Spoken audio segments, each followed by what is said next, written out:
surgem discussões mais frequentes contra a fé cristã.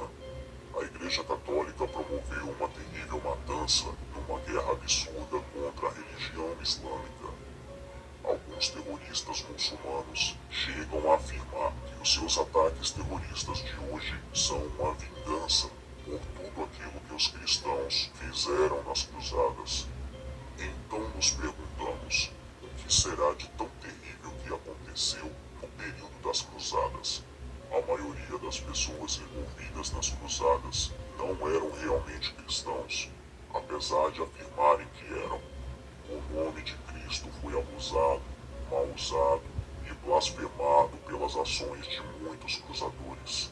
Muitos inocentes que não eram católicos pagaram com a própria vida nesta guerra promovida por interesses obscuros dos papas. Crianças e velhos mortos, mulheres estupradas e exterminadas por pessoas que representavam a Igreja Católica. O cristianismo católico não é a única religião com um passado violento, mas com certeza foi a que mais matou. As ações dos que se chamavam cristãos durante as cruzadas foram simplesmente macabras. Não há uma justificação bíblica para conquistar territórios, assassinar cidadãos e destruir cidades em nome de Jesus Cristo.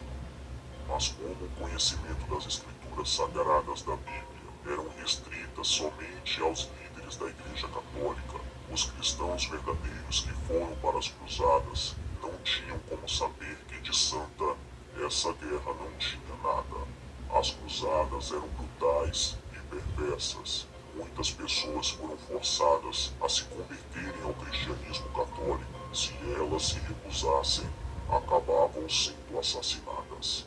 A ideia de conquistar o território através de guerra e violência, usando o nome de Cristo, foi a pior heresia inventada pelo catolicismo romano. Muitas das ações que aconteceram durante as cruzadas eram completamente contrárias a tudo que a fé cristã realmente representa. Depois de assistir a este vídeo, você vai se questionar: quem matou mais? O nazismo na Segunda Guerra ou a Igreja Católica nas cruzadas? Sentem-se, crianças. O tio vai contar uma história para vocês.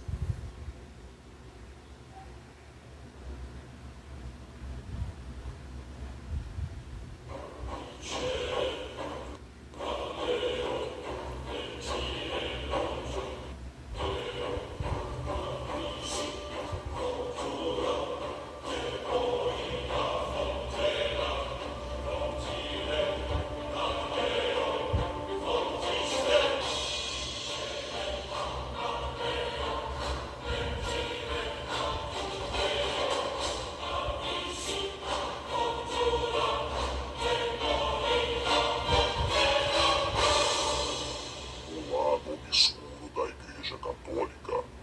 Capítulo 2. A Maldita Guerra Santa.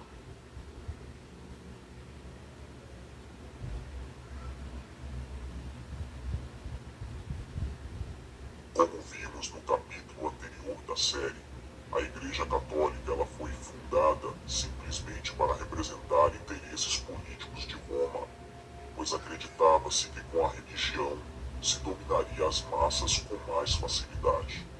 E como tudo que começa errado sempre termina errado, a Igreja Católica acabou traindo o próprio império que a levantou e a deu poder. O catolicismo se tornou mais forte e mais influente do que o próprio Império Romano, o colocando abaixo dos seus pés, e agora ela representava os seus próprios interesses. A Igreja Católica, que no início era formada por alguns pobres homens pregando a palavra de Deus, agora era uma poderosa instituição, capaz de coroar e derrubar reis, sendo dona das vastas terras e riquezas enormes. Assim, nos meados do século XI, ela era imbatível e nada temia. Porém, um novo inimigo surgiu para ameaçar o seu reinado: a religião muçulmana, que surgiu por volta do século VII, vinha crescendo de maneira rápida, agregando cada vez vez mais fiéis e conquistando muitas terras que iam da Espanha até a Índia.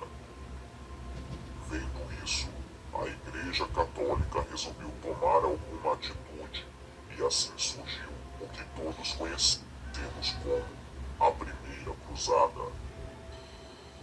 As cruzadas eram milícias armadas da Igreja Católica. A Igreja chamava as cruzadas de Guerra Santa, mas nada mais era do que a tentativa de diminuir a força da nova religião vista como inimiga pelos líderes católicos da época. Por isso, várias desculpas para tal guerra foram dadas, tendo como principal a retomada da cidade de Jerusalém. Contudo, os interesses por trás das batalhas eram muito maiores. No ano de 1095, sob as ordens do Papa Urbano II, os europeus armaram-se e foram para a Guerra Santa em nome de Deus. Para que estes exércitos cristãos fossem armados, a Igreja contou com o apoio dos nobres sem terra e das populações marginalizadas do mundo feudal. Uma parte expressiva dos exércitos cruzados eram formada por cavaleiros e ex-servos que buscavam dominar as terras dos povos orientais. Acreditando que cumpriam uma determinação divina, homens, mulheres, crianças e idosos se voluntariaram a fazer parte do exército religioso da Igreja Católica. Muitos acreditavam que, dando sua vida por esta guerra, garantiriam um lugar no céu. A Igreja Católica sempre inventou mentiras absurdas para controlar as pessoas. Foi assim que ela vendeu supostos terrenos no paraíso no período medieval.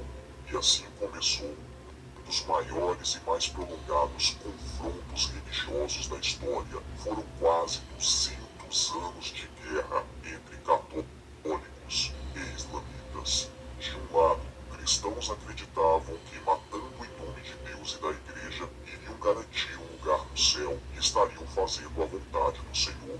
Do outro lado, pessoas que cresceram acreditando que matar em nome de Alá era um ato divino estavam indo para a guerra com sede de sangue católico. Nem os líderes muçulmanos, nem os papas sofreram nada. Apenas pessoas humildes e pobres, em sua grande maioria, foram para a guerra morrer por uma causa totalmente sem sentido. Com o passar do tempo, os comerciantes também tiveram grande interesse na formação dos exércitos cruzados. Diversos mercadores das cidades italianas, como Gênova e Veneza, financiaram as cruzadas com o objetivo de controlar as rotas comerciais terrestres e marítimas que davam acesso às especiarias orientais. Em meio a estas motivações socioeconômicas, percebemos como a forte influência religiosa exercida pela Igreja foi capaz de mobilizar milhares de indivíduos. Durante 4 anos de grande derramamento de sangue, a Igreja Católica conseguiu assumir o controle sobre Jerusalém e a Terra Santa, o que acabou trazendo ainda mais batalhas, pois os muçulmanos queriam as suas terras de volta.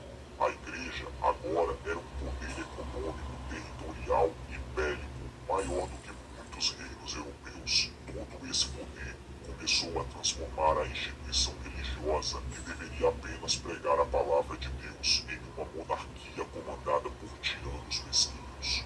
Quando o movimento cultural do Renascimento atingiu a Europa, os papas eram os principais compradores de arte, contratando os melhores artistas, como Michelangelo e Rafael, para pintarem suas obras. Além disso, os papas esbanjavam em tudo o que faziam, mostravam que naquela época a Igreja nada mais era do que uma monarquia como outra qualquer, onde poucos comandavam tudo e tinham todos os bens, e muitos nada tinham e morriam trabalhando para sustentar seus reis, ou papas no caso da Igreja.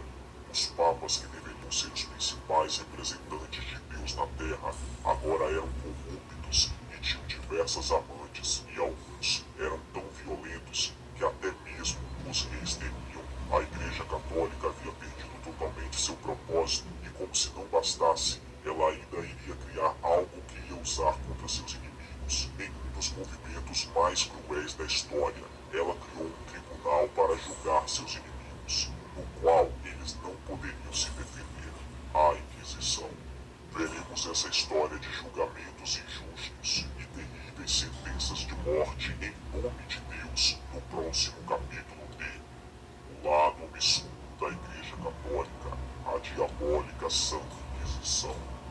Não perca o próximo vídeo da série.